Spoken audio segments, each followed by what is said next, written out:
Hi guys, my name is Nonima Tigelo. Welcome to my YouTube channel. So today I want us to talk about something that happened previously. There is a video clip that I'm gonna put separately, not in this video. I'm gonna put separately on my channel so that you can watch it and then remember why I'm doing this video. Now I'm gonna first upload that one, and then you come to this video.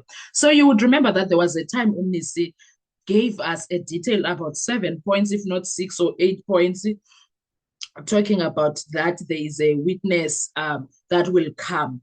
Do you guys remember that? You are going to see that video. So anyway, ladies and gentlemen, welcome to my channel. My name is Nonima Tigela. Welcome. I appreciate you. If you are new here, please sit down, subscribe, follow, and also share to your other people. Né?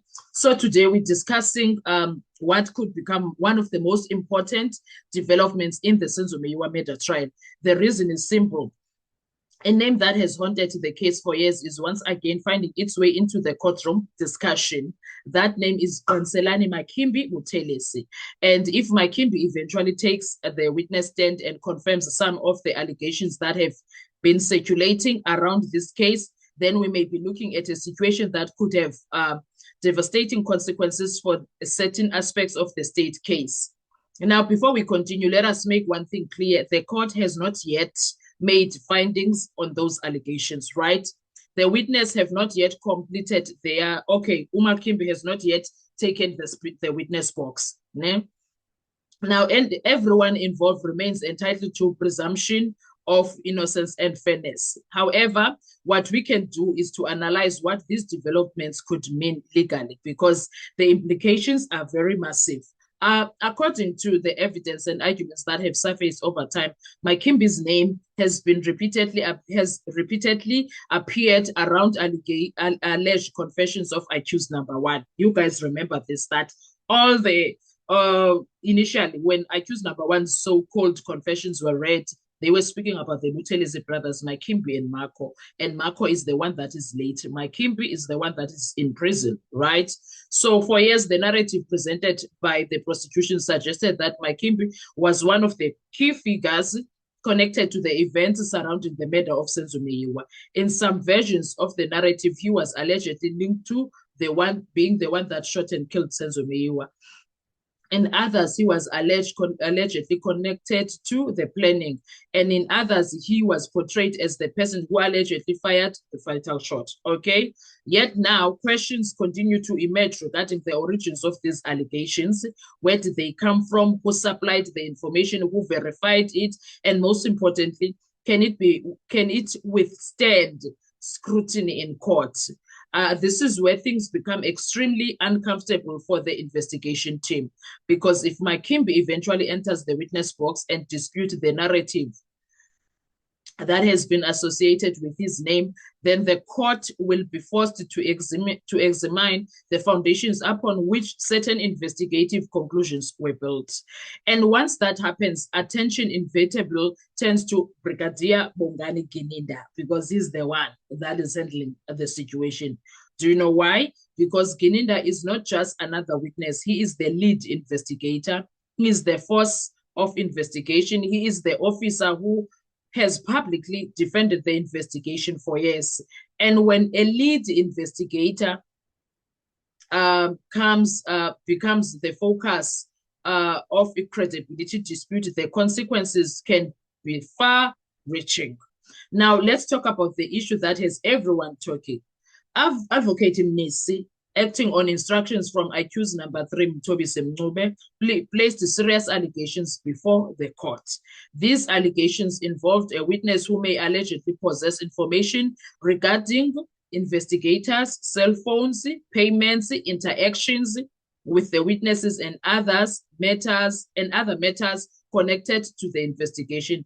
Again, these remain allegations, but allegations of this nature are not insignificant. Why? Because criminal investigations depend heavily on integrity. The public expects investigators to collect evidence. The public expects investigators to follow leads. The public expects investigators to pursue the truth. What investigators cannot do is become part of the story. The moment investigators themselves become subjects of inquiry, the focus shifts away from the accused and onto the investigation itself.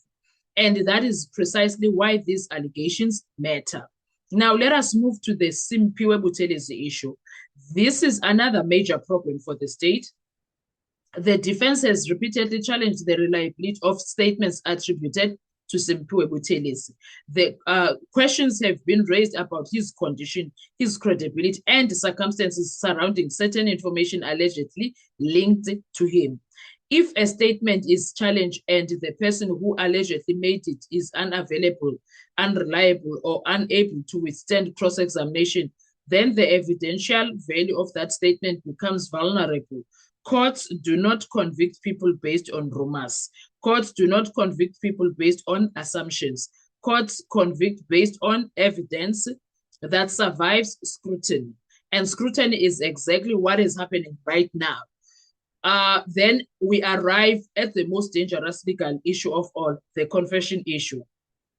South African law has repeatedly warned courts about dangers of relying on extracurricular confessions and statements against co-accused persons. The courts have consistently emphasized that one person's statement cannot simply become evidence against everyone else. That principle exists because history has shown how easily injustice can occur when courts allow untested allegations. When court allows that principle exists because history has shown how easily injustice can occur when courts allow untested allegations to spread from one accused to the other or to another. This is why the defense has spent years attacking the alleged confession evidence. And this is why any contradiction involving Makimbi becomes significant. Because if the person whose name appears at the center of the certain allegations denies the narrative, then the defense gains another weapon in its challenge against the state theory. Now let's consider the broader picture. Imagine for a moment that Makimbi testifies and disputes key aspects of the state narrative. Imagine he says he never made certain statements. Imagine he says certain allegations are false. Imagine he says investigators got critical information wrong. What happens then? The defense will immediately argue that the investigation suffered from confirmation bias. They will argue that investigators became committed to a theory and then search for evidence to support it. They will argue that alternative possibilities were ignored. They will argue that unreliable information was elevated into evidence. And they will argue that the court should be extremely cautious before accepting the state's version. That does not automatically mean the accused are innocent. It does not automatically mean the state loses. But it does mean that reasonable doubt becomes stronger. And in criminal law, reasonable doubt changes everything because the state carries the burden. The accused do not have to prove innocence. The state must prove guilty beyond reasonable doubt. And every contradiction, every inconsistency, every credibility challenge makes the burden heavier. So what should viewers watch for next? Watch whether Makimbi actually testifies. Watch whether his evidence supports the state or the defense. Watch whether the alleged witness referred to by Mnisi eventually appears. Watch how Brigadier Gininda responds to any allegations made against his investigations. And most importantly, watch how Judge Ratamu Kgwatleng eventually or evaluates credibility. Because this trial is increasingly becoming a battle over credibility rather than a battle over physical evidence. The next witness may determine whether the state narrative survives or whether some of its important pillars begin to crack. And if that happens, the legal consequences could be enormous. This story is far from over. In fact, it may only be the beginning. So what are your thoughts when it comes to all of this? Because I feel like today it's going to be one of those massive days with shocking bombs left, right, and center. Let's talk with comment section. I want to hear your views. Thank you so much. Do enjoy your day. Bye-bye.